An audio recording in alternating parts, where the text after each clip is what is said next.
Hey everyone, I want to do a short video, more of like an experience, a little sharing moments of how I found the comparison between the Fujifilm 35mm f2, the weather sealed f2, and the Fujifilm 35mm 1.4. So there's quite a few videos about this, so I rather wanted to just do an experience video. So how my experience was, I mean, just looking at these, you can already like, the opening for the glass, there's more glass in this lens. This is a smaller lens.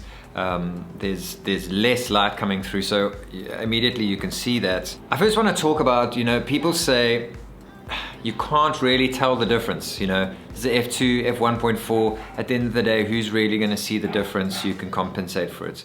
But for me, I believe in this philosophy that there's a subconscious element to creative work. So you reach a point where no one can physically, obviously if this was an f5 and this was an f1.4 and I took portraits with them, you're definitely going to see the difference and everyone will be like, wow, that's an amazing lens.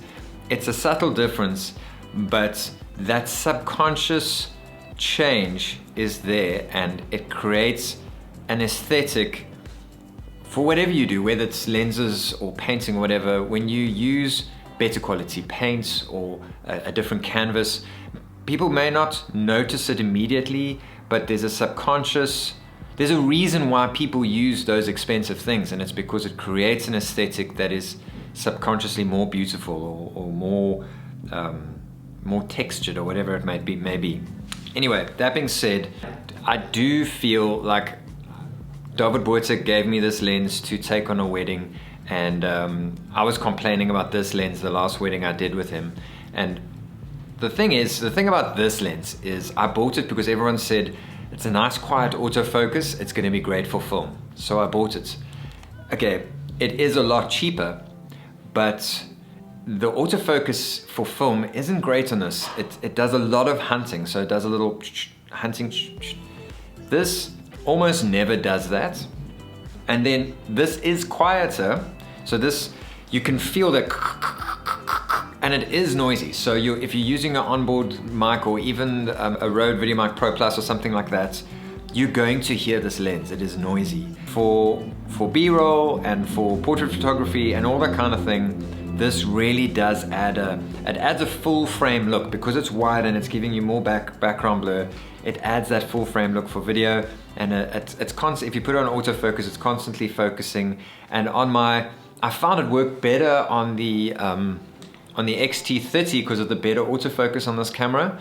But it did work well on my XH1. But at the end of the day, the performance of this lens was better. Performance in terms of autofocusing more quickly and that kind of thing was better on this. But this just looked sweet, the 1.4. For me, I bought this because it's cheaper. Once you reach a certain level, if you're a professional, you're gonna say, I wish I'd bought this.